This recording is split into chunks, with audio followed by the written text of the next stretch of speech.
On May 20th, 2019, it was the day of the Boston College graduation ceremony. Families and friends of the graduates came from all over to attend the ceremony. Amidst a festive atmosphere, the Urtula couple seemed out of place as they anxiously searched for their son. They had driven all the way from Cedar Grove, New Jersey early in the morning to attend the ceremony. However, as the time for the event approached, their son was nowhere to be found. Alexander Urtula, the son in question, was 22 years old that year and had dreamed of becoming a doctor since he was a child. After graduating from high school, he was admitted to Boston College to study biochemistry and had been excelling academically ever since. Once upon a time, a couple traveled from the Philippines to New Jersey with their family, carrying with them the hopes and dreams of the American dream. Through their hard work and determination, they were able to save up some money. Now that their son has completed his studies, he has begun his internship at a hospital in New York. However, on this important day, the son is nowhere to be found. Where could he have gone? Suddenly, the couple's phones rang and the message on the other end almost made them faint. Their son Alexander had chosen to leave this world just a few hours ago. Half an hour before the graduation ceremony began, at 8:35 a.m. on the morning of the 20th, Alexander Urtula jumped off the roof of the Renaissance Park garage, located 8 kilometers away from Boston College, after sending his final messages, thus tragically ending his life. His sudden death came as a shock to everyone who knew him. In the eyes of his classmates, he excelled academically, had good relationships with everyone, actively participated in extracurricular activities, and was not the kind of person who would take drastic measures. The police were also puzzled. How could a young man who was about to graduate enter a new chapter in his life and had no family problems or financial burdens take such a drastic step? The police checked Alexander's phone and made a chilling discovery. There were a staggering 41,730 vicious text messages urging him to die. What does this mean? Assuming each message contains 10 words, he received over 400,000 words of abusive messages. What's even more shocking is that these 40,000 abusive texts all came from one person, his girlfriend In Young-yu. In Young-yu, 21 years old, is an economics major at Boston College, one grade lower than Alexander, and the two met in 2017. Alexander was a member of the Filipino Alumni Association at school, while In Young was in charge of the association's finances. In Young's parents were Korean, and as Asian Americans in the same alumni association, the two got to know each other over time. In Young was good-looking and had a good figure, making her stand out among the Asian students on campus. Alexander, on the other hand, was a top student with excellent character and a cheerful personality. The two established a romantic relationship at the end of 2017. To those around them, they were a well-matched couple.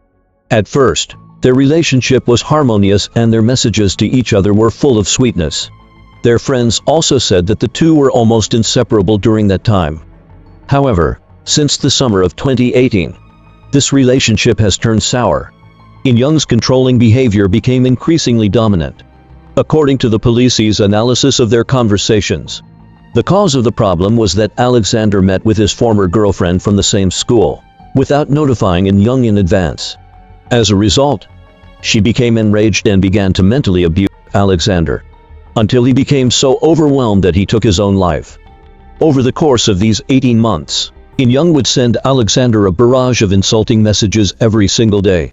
Faced with his girlfriend's verbal abuse, Alexander felt as though he was in the wrong, and constantly professed his loyalty to her, saying he was willing to do anything for her. However, his groveling did not bring his girlfriend happiness, but instead resulted in even more intense insults. Two people sent a total of 75,000 text messages in the 2 months before his passing, an average of 1,250 messages every day. Alexander had to report every detail of his activities to his girlfriend, and also had to reply to her immediately, or he would be verbally abused. Alexander had tried to resist this controlling behavior. In December 2018, He became aware of his situation and confided into friends via text message, expressing his concerns. These friends then contacted the university's mental health emergency hotline. However, after assessment, the school doctor determined that Alexander was strong-willed and not easily influenced by external factors. So he was not forced to seek help. Slowly but surely, In Young went from insulting Alexander to forbidding him from interacting with anyone of the opposite gender. Eventually, even his interactions with his same-sex friends were prohibited. Even saying hello to a classmate would make his girlfriend explode in anger. Gradually, his classmates began to distance themselves from him, and the once cheerful and lively teenager was nowhere to be found. For days before his passing, In Young had a conversation with him. At the graduation ceremony, if someone approaches you, pulls you aside, or runs up to hug you, you will break your promise to me and show great disrespect. Over the past year, Alexander's girlfriend had been threatening suicide if he didn't comply with her demands. She would send him pictures of herself preparing to commit suicide, and even threatened to record a video accusing him of causing her death and tarnishing his reputation. 2 days before his departure, Alexander did not respond to In Young's messages, saying he wanted some time alone to calm down. This made In Young furious, saying, "Do you want me to die of anger? I told you to read my messages immediately, and if you didn't, I would go and die right away, and tell everyone it was because of you.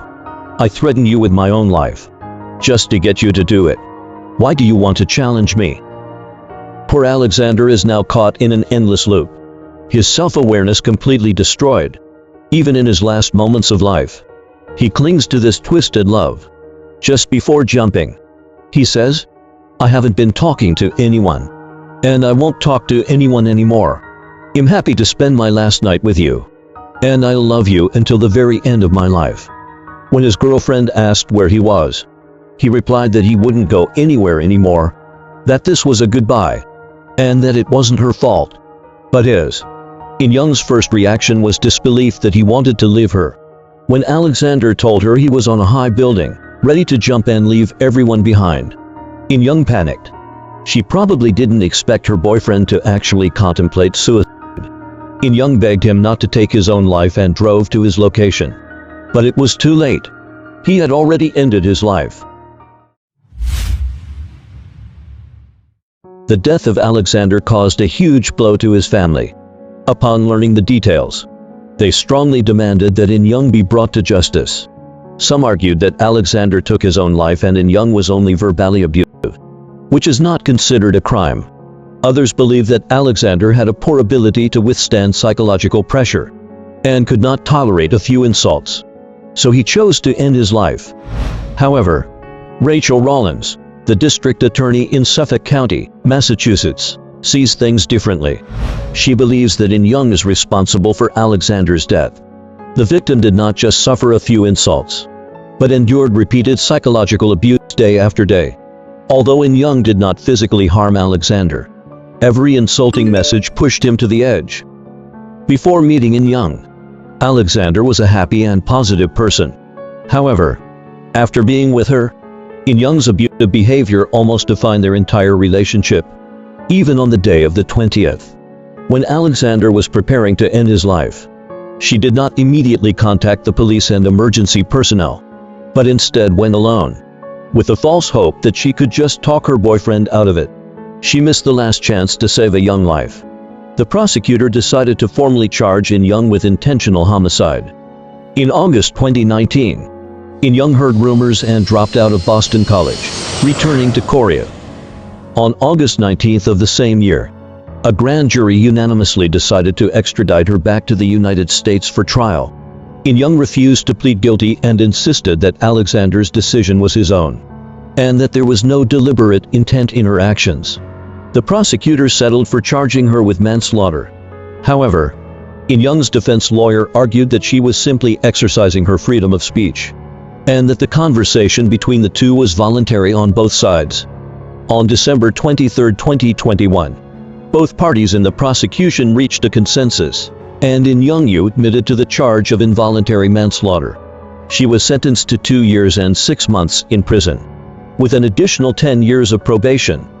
This means that as long as she does not violate the terms of her probation, she will not have to serve her sentence in prison. During her imprisonment, she will be restricted from certain activities and will be required to undergo psychological treatment and perform 300 hours of community service. If she violates the terms of her probation, she will be sent to prison. Most of us have experienced some form of verbal abuse in our daily lives, and its effects can be long-lasting. Verbal abuse is so commonplace that we often fail to recognize the harm it can cause. Studies have shown that children who grow up in the shadow of verbal violence are more likely to experience negative emotions such as self-doubt, self-denial, and negativity. They often struggle to control their emotions and may have difficulty expressing their needs clearly. In some cases, this can lead to becoming abusive, neurotic, and evasive of responsibility. These individuals may also lack the ability to handle healthy interpersonal relationships and are more prone to substance abuse. Everyone needs to feel loved and accepted. In life, individuals who do not receive understanding and acceptance for a long time may fall into self-doubt and depression. Their self-worth will gradually decrease, and they may wrongly believe that they are not good enough to receive love or even to live. Dr. Marshall Rosenberg, the author of Nonviolent Communication, once said, "To create a peaceful world, we need to eliminate the language of blame, shame, criticism, and demands. Instead, we should focus on each other's observations, experiences, needs, and requests, and let love and respect permeate our lives." Don't forget to tell me what you think about this case in the comments. And please like and subscribe to keep up with the Asian disturbing crimes.